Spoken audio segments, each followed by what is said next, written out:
There are places that do not appear on any map, and that is not because the cartographers made mistakes. Some places simply do not want to be found, and woe to anyone who finds them anyway. Leova held the map on his knees, keeping the edges from curling in the wind. It was old and hand-drawn on thick yellowed paper, the kind you do not print, the kind you draw. Someone had made it by hand, carefully and with love, marking every bend in the road, every hollow, every stream. Among the dense hatching of the forest, a small blue patch glowed. No name, no notes, just a patch. In modern apps, this spot showed nothing at all. Absolutely nothing. An unbroken green mass, continuous, without a single gap. Leova had been staring at that patch for 3 days straight, ever since the map had come to him through a chain of accidents. A junk dealer, a flea market, a dusty box from someone's archive. The seller said it had belonged to his grandfather, who used to hunt in those parts. Where the grandfather had gotten the map, nobody knew. "Look at this," said Leova, holding it out to Victor. Victor took it. He squinted. He turned it toward the light. "An unnamed lake?" "A mistake by old surveyors," said Victor. "Or not," said Leova, and he smiled. Victor looked at him for a second, then smiled too. That was always how it started. Always exactly like this. Leova and Victor had been friends since their student years. Both were typical children of asphalt. Leova was an engineer, Victor a programmer, and their lives from day to day were measured out in screens and deadlines. But whenever the gray of ordinary days closed in over their heads, they found a spot on the map that civilization had not yet smoothed over and set off toward it. They were not chasing beautiful pictures for social media. They were not ticking boxes on a list. They were looking for that trembling, aching feeling that is born only in deep wilderness, lulled by a nameless river or frozen on a wild mountain pass where there are no paths and no footprints from others. There, where the noise falls quiet, you are left alone with the earth, and you finally remember, this world is immense, and it is alive. Over the years, they had crossed mountain ridges and river valleys, slept in caves and on the banks of springs that never froze, swum across rivers and stood above gorges where the bottom was not visible. They knew how to light a fire in heavy rain, how to navigate by stars without a compass, how to find water where none was visible. They had good equipment and clear heads, and they had a pull toward the places where maps run out. That nameless patch on the old hand-drawn map was exactly such a place.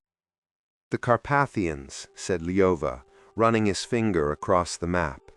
"Here is the ridge, here is the valley, here is the road I found on satellite. From there, it is about 8 kilometers on foot to the northeast. And there is this—" "What makes you sure the lake is real?" asked Victor. "Nothing at all," said Leova. "That is exactly why we are going to check." Victor was quiet for a moment. Then he nodded. "When do we leave?" "Friday evening." Packing took 2 days. They filled their rucksacks methodically and without unnecessary words. 2 people who had done this enough times that nothing needed to be explained. Sleeping bags, tinned food, axes, a hacksaw, nails. They were going in expecting to set up camp entirely from scratch. For the car, they took a sturdy American 4-wheel drive that had not let them down on Carpathian roads before. On Friday evening, they set out. The asphalt had ended an hour ago. replaced by a broken forest track. Their sturdy American four-wheel drive hummed steadily, lurching over potholes and ruts. The sun was tilting toward the horizon, painting the tops of the beaches in a deep gold and crimson. "Pull over at that roadside place," said Lyova, pointing ahead. "After this, there is no civilization. We need to fill up completely and take a spare canister." The petrol station looked as if it had been stuck in the 90s. One rusty pump and a crooked attendance booth. The air was thick here, smelling of petrol and damp leaves. While the fuel gurgled heavily into the tank, he stepped out to stretch his legs. The silence was ringing, broken only by the ticking of the cooling engine. He had the complete sensation of standing at the very edge of the inhabited world, about to step into a wild and enchanting Carpathian forest. "How far you headed, lads?" called a sleepy attendant in a greasy cap from the booth. "Oh, just wandering, having a look around," answered Lova vaguely as he paid. Better not to tell the locals about remote routes and the mysterious lake. They will laugh or decide you were mad. They threw the spare canister in the boot and checked their rucksacks. Heavy, packed to the limit. Sleeping bags, tinned food, axes, a hacksaw, nails. They were going in expecting to set up camp entirely from scratch. The navigator on the phone had long since lost its signal, stubbornly showing a gray screen. Now, all they had was the compass and Yova's drawn map. The four-wheel drive covered another couple of kilometers along an overgrown track and came up against a century-old beech tree that had fallen in a storm. There was no way forward, only on foot. They switched off the engine. Silence landed instantly. He looked at Lyova. Lyova looked at him. Evening was closing in. The forest ahead looked like a solid, impenetrable wall, but they were not turning back. The route had begun. They shouldered their rucksacks and stepped down from the track into a mass of ferns, leaving behind the last reminder of human presence. The forest did not simply close around them. It swallowed them whole, snapping invisible green gates shut behind them. They had gone only a few dozen meters from the car when every trace of humanity vanished. An ancient primal silence took hold. Enormous beeches and firs stood like the columns of an abandoned cathedral. Their crowns disappeared into the darkening sky. Moss lay underfoot in a thick carpet, muffling and absorbing the sound of their steps. It felt as if they were treading on something living, something that covered the bones of a vanished world. The air was dense, almost tangible. It held resinous pine, the sweet decay of rotting wood, and the cold breath of the bogs. Every breath burned with clean freshness. The dusk thickened slowly, seeping through the canopy like dark fog. The last rays of the setting sun caught in spider webs, flaring briefly like crimson sparks. Walking grew harder with each step. The rucksacks grew leaden. The straps bit into their shoulders, and their feet slipped on damp roots that looked like the veins of some underground creature. Time dissolved into the rhythm of their steps, the heavy breathing of Lyova ahead, the occasional clinking of their gear. The forest was changing.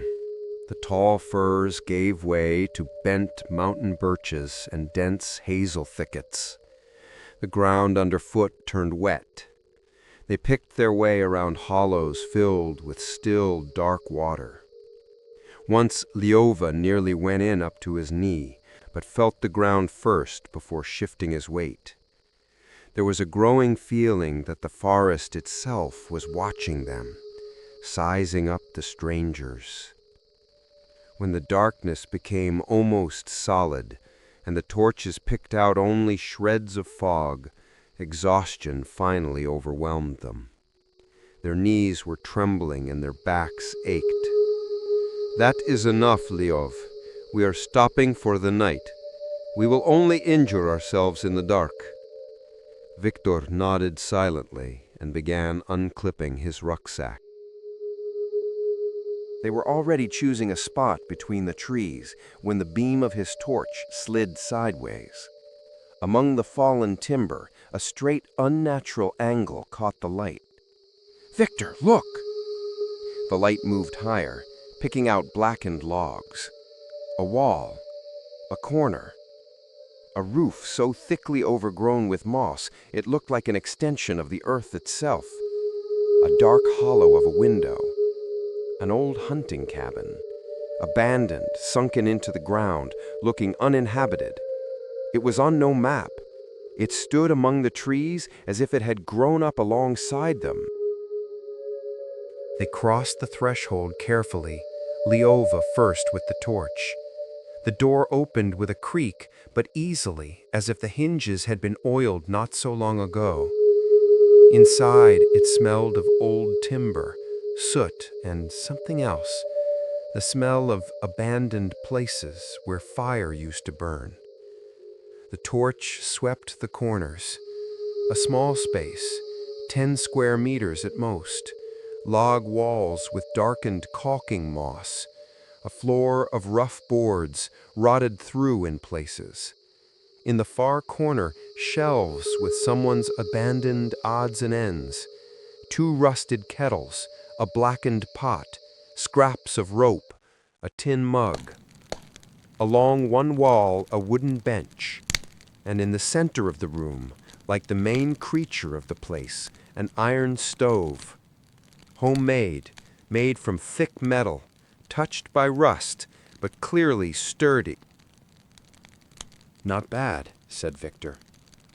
The roof was leaking in one corner, slow, heavy drops falling onto a rotten floorboard. The window frame was held together by stubbornness alone, but everything else was usable.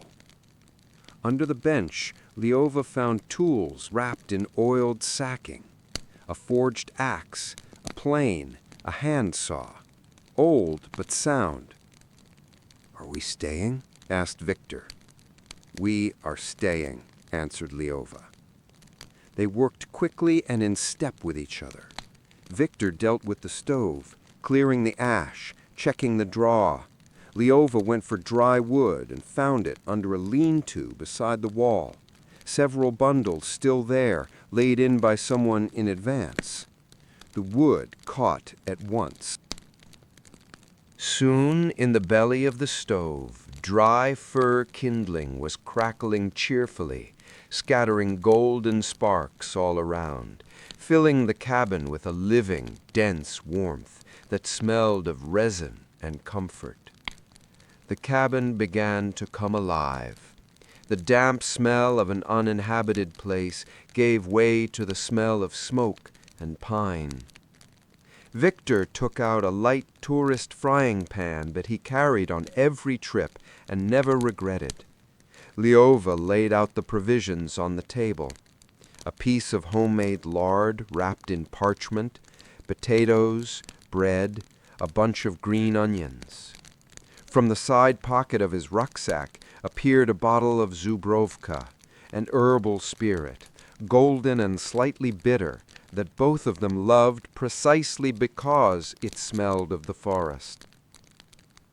They sliced the lard into thin strips. On the hot pan it hissed and began to sing. The fat rendered fast, boiled up, and a smell drifted through the cabin so overwhelming that it took their breath away. Chunks of potato went into the sizzling fat. They immediately formed a golden amber crust, soaking up the juice and the scent of the crackling. The air inside the cabin grew so thick with these smells that it seemed you could eat it with a spoon. When the potato was soft inside and had taken on an appetizing crisp glaze, Lova opened a tin of stewed meat and tossed it in alongside. Outside stood the night, the forest, darkness and cold. In here, warmth and food and fire. They moved the unsteady table closer to the stove, propping one leg with a wedge of wood. They set the frying pan in the center. On the board, they laid slices of dark bread and a bunch of wilted green onions. Lova poured the zubrovka into the mugs. "Here's to a roof over our heads," he said, quietly. They raised the mugs, and at that exact moment, someone knocked at the door. 3 times, dry, measured. They froze. A knock at the door in deep forest in the middle of the night is not something you hear and think kindly of. Victor slowly lowered his mug. His hand moved toward the axe standing against the wall. Lyova stood up, stepped toward the door. "Who is there?" he said. Silence. Then a quiet, calm voice. "Friends, lads, no need to be frightened." Lyova glanced at Victor. Victor nodded carefully. Lyova took the handle and opened. Cold fog rushed in. In the doorway stood an old man, about 60, perhaps a little older, stocky and broad-shouldered, with a thick silver beard down to his chest. He wore an old hunter's vest over a warm flannel shirt. In his hand was a gnarled staff of dark wood. His face was tanned and deeply lined, with withering at the corners of his eyes. But the eyes were alive and watchful, with intelligence and a quiet light inside them. And beside him a dog, medium-sized, shaggy, with light gray fur, a mix of husky and something stray and free. The dog looked at Lyova with clever brown eyes, wary but not aggressive. "Good evening, hosts," said the old man gently. "I can see a light burning. It has been a long time since the cabin had any." "Is it your place?" asked Lyova. "Mine," confirmed the old man, and added with a slight smile, "My name is Endzhey. You do not need to invite me. I will come in if you allow it. It is cold outside." "Come in," said Lyova, stepping aside. Endzhey crossed the threshold. The dog followed, sniffed both guests, circled the cabin once, and lay down by the stove with the air of a creature long familiar with this place. "Julia, place," said Endzhey quietly, and the dog put its head on its paws. The old man took off his vest and hung it on a nail by the door. He sat on the bench. He looked around, calmly and attentively, the way you look at your own home after a long absence. "Did you tidy up here?" he asked. "A little," said Victor. "We found the tools under the bench. Hope you don't mind." "Use them. That's what they're there for," said the old man. He paused. "I haven't been here for a long time. I thought the place had fallen apart by now." The tension eased. Before them sat an ordinary person, a hunter, the owner of this place. "Sit at the table," said Lyova. Eat with us. There's plenty." They sat the old man down, poured him a drink, gave him potato with crackling and bread. Endzhey crossed himself over the food, quickly and from habit, drank, ate, and gave a satisfied grunt. "Good. I have not eaten like this for a long time." Julia, by the stove, raised its head and looked at its owner, then put its head back down. They sat and talked. Endzhey turned out to be a quiet man, but a pleasant one. He answered questions and sometimes asked his own, without intrusiveness.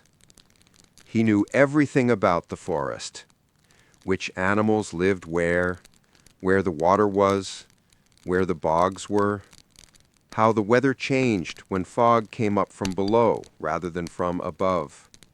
He spoke quietly, without hurrying. The dog dozed by the fire. Then Leova unfolded the map. "We're looking for the lake," he said. "Here, look, about 8 kilometers to the northeast. It is marked on the map, but it does not appear anywhere else. We were planning to check tomorrow whether it actually exists." Endzhey took the map. He looked at it for a long time, and his face changed. A moment ago it had been good-natured and calm. Then something in it went out, the way a light goes out when someone throws a switch, abruptly, without transition. "Bela Oksha," he said quietly. Leova and Victor looked at each other. "Do you know this place?" Endzhey put the map on the table. Outside the walls of the cabin, a night wind began to howl, long and low, as if something enormous had let out a long breath. "I know it," said the old man, and was quiet for a second. "That is exactly why I am telling you, do not go there." Endzhey stared for a long time at the blue patch on the map. His face was still and dark, like old timber. "Bela Oksha," he repeated. "That is not a lake. It looks like a lake. Water, banks, sky reflected in it, but it is not a lake. It is a place where the boundary is thin." "A boundary between what?" asked Victor. Endzhey raised his eyes to him. "Between here and there," he said simply.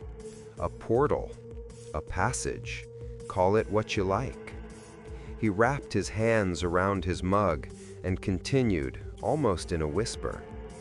"It does not appear on your maps because it does not want to be found. Bela Oksha appears in different places, always within the same patch of forest, but never in the same spot as before. If you search for it, you will not find it. If you are not searching, you will walk right out onto the bank. It will find you itself, if it needs you." "What does it look like?" asked Leova. "Blue," said Endzhey. "Very blue. Not the blue of ordinary water. Glowing blue. There is always fog above the water. Even on a clear day, fog. And the silence there is a special kind. Birds do not fly over it. Animals do not approach."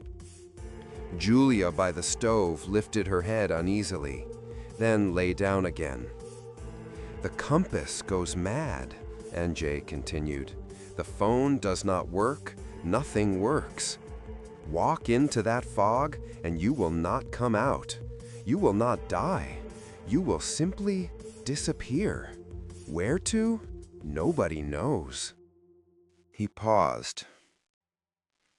"In the 30s, a whole expedition went into that patch of forest. 9 people. They searched for a long time afterward. All they found was the camp, the tents standing, The fire burned down, pots of food sitting there, everything. The people had vanished without a trace. Maybe they just got lost, said Victor. In the 30s, people had enough experience in the forest, said Endzhey, shaking his head. In the 90s, 2 hunters went in that direction.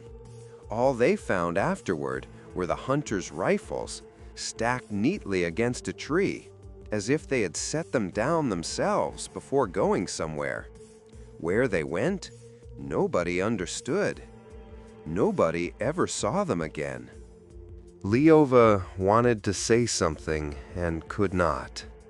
The old man's voice was too even, too calm. That is not how someone speaks when they are inventing something. That is how someone speaks who knows. Have you been there yourself? Asked Leova.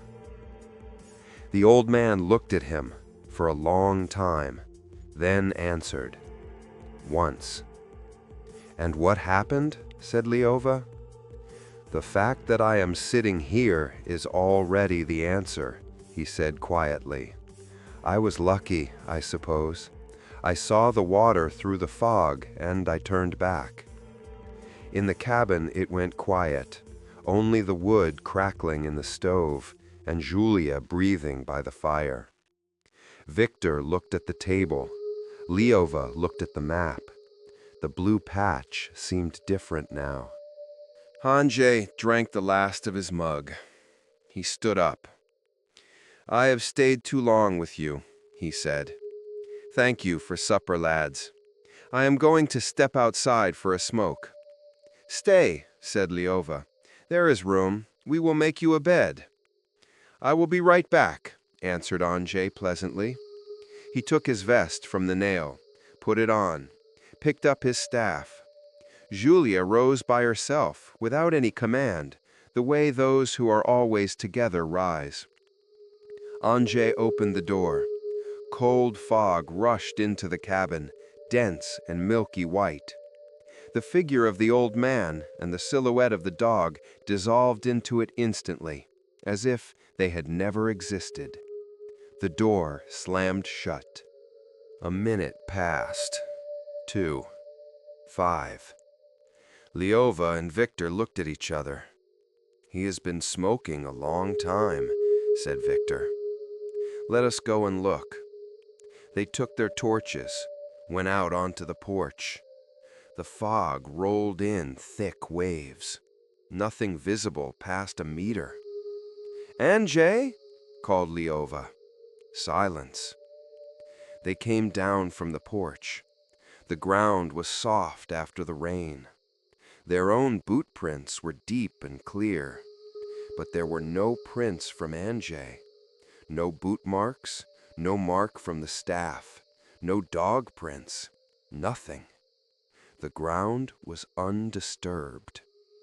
The old man had vanished the moment he stepped outside, as if he had never existed, as if the whole supper and all the conversation and the entire story about Bela Oksha had been nothing but a vision of the night forest.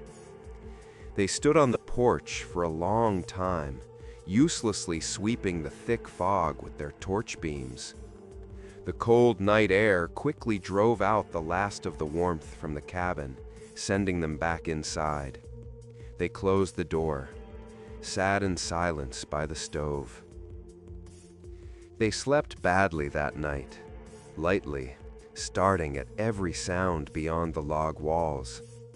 All night Leova dreamed of bottomless black water with thick gray steam rolling above it, and a dog on the bank, motionless, staring at the water.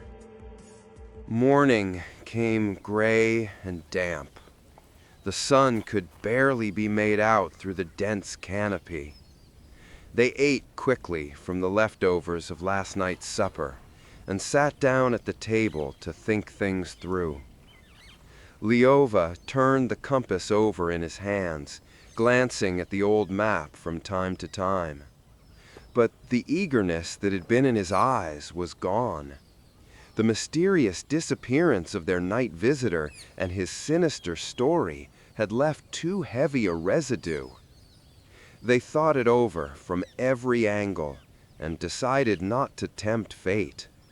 The forest was asking them to leave, and they listened. They packed their rucksacks, left on the table some matches, a packet of salt, pasta, and a tin of stewed meat for whoever might come after them. Lyova closed the cabin. He stood at the threshold for a second. The forest was silent. No sign, no voice, simply the forest. They walked back to the car for nearly 2 hours, mostly in silence. Their thoughts were taken up by one thing: the night visitor who had not existed and had, the staff at the threshold, the prints that were not there. They reached the four-wheel drive, got in, pulled out onto the dirt road. Within a day, they were home. The city took them in at once. Noise, light, people. Life spun up and pulled them along. Lyova went back to work. Victor got started on a project he had been putting off. Little by little, the forest adventure began to take on the light haze that settles over all memories of something extraordinary. It started to feel invented, as if it had been fatigue and dark and imagination. Until 2 weeks later, Lyova and Victor met at a bar. Victor was already sitting at a table with his laptop open. His face was drawn. On the screen was a news portal. "Look at this," he said. On the screen, a regional news channel was running. The presenter spoke evenly, without inflection. A search for a tourist group continues in the forest area. 10 people set out on their route 14 days ago. They have not been in contact since. Search and rescue teams are sweeping the area. According to available information, the group was well equipped. Satellite trackers, radios, a full kit. Nevertheless, all signals stopped simultaneously. The search operation continues. A map came up on the screen. Lyova looked at it and felt something cold rising slowly from his stomach upward. The red rescue marker stood exactly there. There, where on the old hand-drawn map, a nameless blue patch glowed. They had taken the same route, the same roads, the same forest, the same patch of ground. Only for Lyova and Victor, the path had passed through an old cabin and an old man with a staff and a dog named Julia. For these 10, it had not. They sat in the bar until closing time. The beer had long since gone flat. Victor scrolled through search forum pages.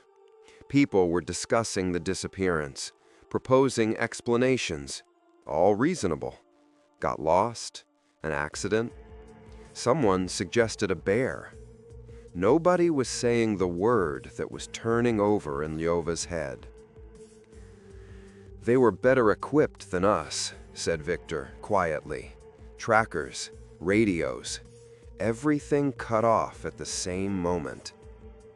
"Just as Endzhey said," answered Lyova. "Nothing works there." "Endzhey," said Victor. He spoke the name and went quiet. They looked at each other. "Let us look for him," said Lyova. They opened another tab. They started with regional, local history portals. Plenty of such sites exist, run by enthusiasts, holding what is not kept in official archives. District newspapers, local stories, disappearances. The work was slow, monotonous. Page after page, article after article. Outside the bar, the rain fell. The other customers were leaving. The barman started clearing the counter. And then Victor stopped. Look at this. A small article. A regional, local history portal. The section called Mysteries of Our Region. Dated from the late 90s. The headline read, "The Disappearance of a Ranger, a story they hushed up." They read it together, leaning toward the screen. The article said that in the early 1950s, an experienced forester and hunter who knew these parts well had gone out on his autumn patrol of his territory. His dog was with him. After a week, when he did not return, his family raised the alarm. They searched for several days. All they found was his cabin. The door had been repaired. The table had been cleared. It was clear he had been there. But of the forester himself and his dog, there was no trace at all. The case was put down to an accident at the unnamed lake in the patch of forest he often visited, despite the bad reputation of those parts. Endzhey, read Victor aloud. His name was Endzhey. Below the article was a photograph. Old, grainy, black and white. A man standing beside a log wall, leaning on a gnarled staff. From under an old hunter's cap looked out remarkably alive, piercing and wise eyes, surrounded by the fine lines of kind wrinkles. A thick, full beard almost covering the chest. And beside him, a dog, shaggy, with sharp ears. Julia. Leova felt a coldness inside him. Victor stared at the screen and said nothing. Looking back at them from the photograph was their night visitor. The very old man who had eaten potato and crackling with them, drank Zubrivka, stroked the dog by the fire, who had warned them about Bela Oksha, who had gone outside for a smoke and not come back, because there was nowhere to come back from. So Endzhey had disappeared in those forests 70 years ago. But that night, he had been with them. Alive or not, that is already a different question. He came, he sat by the fire, he ate, he talked, and he kept them from the thing that had taken him. Leova could not sleep for a long time that night. He lay and thought about what separated them from those 10 tourists who had vanished. Not experience. The tourists had more. Not equipment. They had more of that too. Simply, at the right moment, their route had passed through an old cabin, and not past it. Coincidence? Perhaps. But Leova had long since stopped believing in coincidences. Endzhey loved that forest. He had lived most of his life in it. He knew every path, every stream, kept watch over it all. When the forest took him, he did not leave. He stayed. He became part of it. And the part of him that had been human, that remembered what warmth was, and fire, and good food, and conversation by a stove, that part sometimes came to the living, not to frighten them, to warn them. He came to them because they had lit a fire in his home, and he repaid them with the only thing he had, life. Bela Oksha is still there. On the nameless old map, a blue patch without a label. In the forest, glowing blue water and fog that appears where you do not expect it. A place where the boundary between worlds is very thin. At home, Leova put the map away in a desk drawer. Not thrown out, just put away. Why? he could not have said himself. Maybe simply because some things you do not throw out. If you ever find yourself in deep forest, listen, not only to those who are alive. Sometimes those who left long ago still speak, and what they say matters more than anything else. If this story touched something in you, leave a like and subscribe. It is what inspires me to search for and tell new stories about places and people that are better left undisturbed. Dark Max Stories.